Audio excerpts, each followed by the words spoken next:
AMD, otherwise known as Advanced Money Destroyer or Advanced Money Doubler, depending on when you bought, just reported their Q2 2025 earnings, and the numbers are massive. Record revenue, but that comes with surprising headwinds that really shook the investors of AMD. In this video, I'm going to break down AMD's results, and then we're going to see what that means for the stock today and where I think AMD could be headed for the next 10 years, including whether they can realistically hit $1 trillion valuation. Let's get right into it.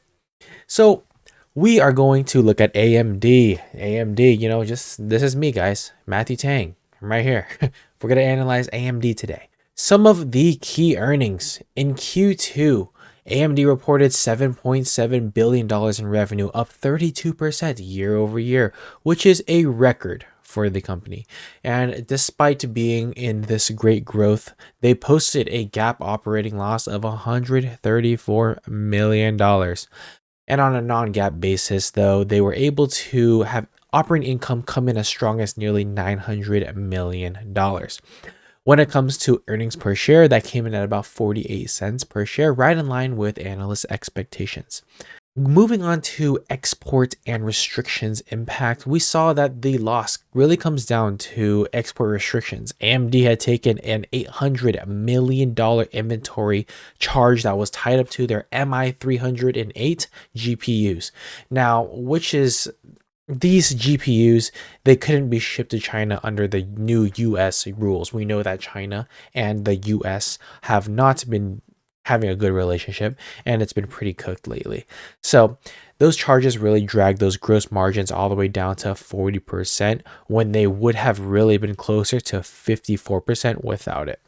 So let's look at data center outlook growth here. We're looking at $3.2 billion today, this most recent quarter. That's up 14% year over year. We still know that these MI350 and the MI400 chips are going to launch ahead of time. So in the next couple of months, next couple of years, we will start seeing a rollout of these great chips. And these are to compete against NVIDIA's H200 chips. And NVIDIA, they have a very good product that integrates really well with their software. However, if you look at the specs, you're comparing specs to specs, AMD almost outperforms in every which way. So we can only imagine who is going to buy these chips. I imagine a Microsoft, I imagine a Meta, I imagine an Amazon could be interested in these chips. And these would be extreme needle movers for the company. And as I said before, the MI chips are going to be key accelerators of this company, driving data center growth. If AMD is able to execute, data center could be the biggest growth engine over the next decade, and I'm intending it to be. Now, looking at client and gaming strength, the really big story in this quarter was client and gaming. So Ryzen CPUs drove client revenue to a record of $2.5 billion, which is up 67% year over year. Now gaming, which includes the Radeon GPUs that you're putting into your gaming consoles or console chips for the Xbox and PlayStation, those hit $1.1 billion. So up up 73% in the past year. That's pretty remarkable. You have not seen gaming do that well in the past couple of years. Usually gaming follows discretionary spending. So I guess now the consumer has been doing better to where they're able to buy games and buy gaming systems and buy games that are going to be spent most of their time on, and two, spending more money for new games that get introduced into the market. So as for Q3, AMD really guided around $8.7 billion in revenue. That's plus or minus 300 million. Now that would be a 28% growth over the last year. And they also expect margins to rebound to about 54% once China inventory issue is behind them. So once all of this China stuff clears up, they expect gross margins to increase back up, and which is a really good sign for the company. So we really don't know what's going to happen between US and China, but that is going to be in the works of what's going to happen for now.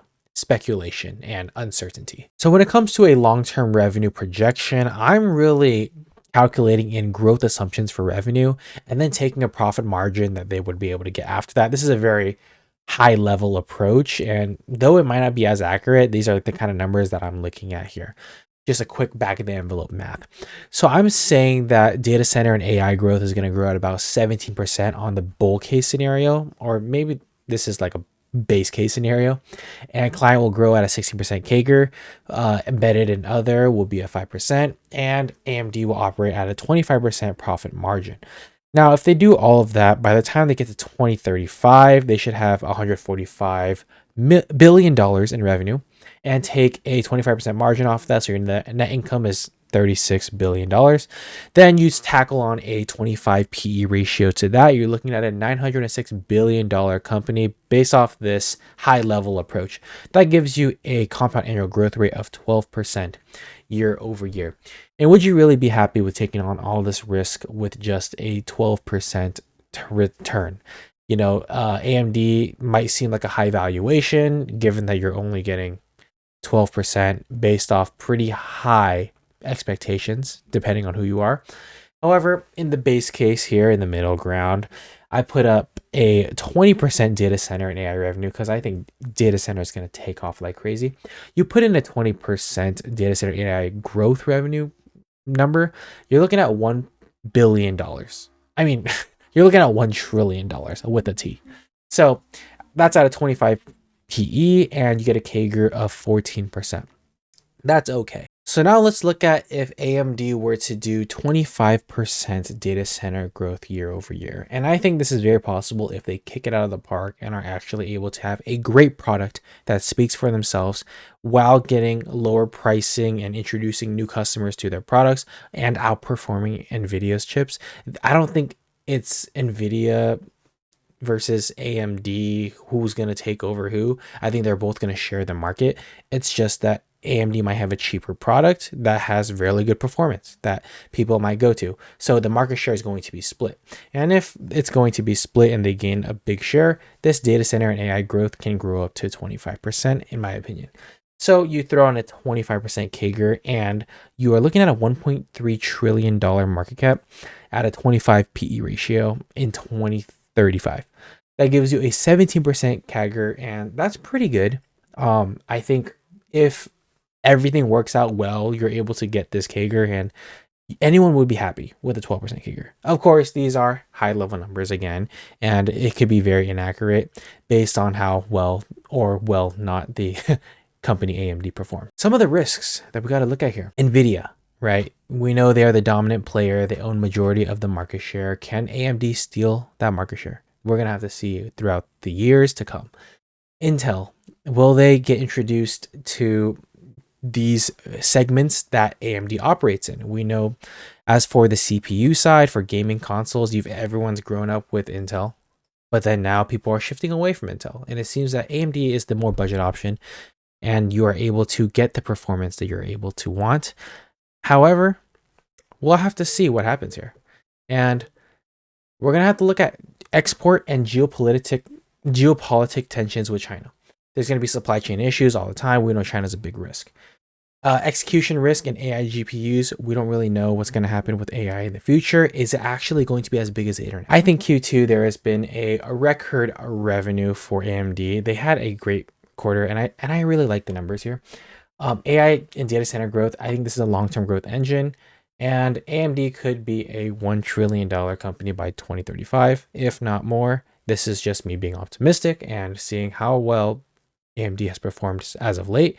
And if they are able to keep producing, they might be the number one company to be out there for semis. With all that said, I hope you guys enjoyed today's video. And if you guys did, make sure you drop a like, subscribe to the channel, and peace out, guys.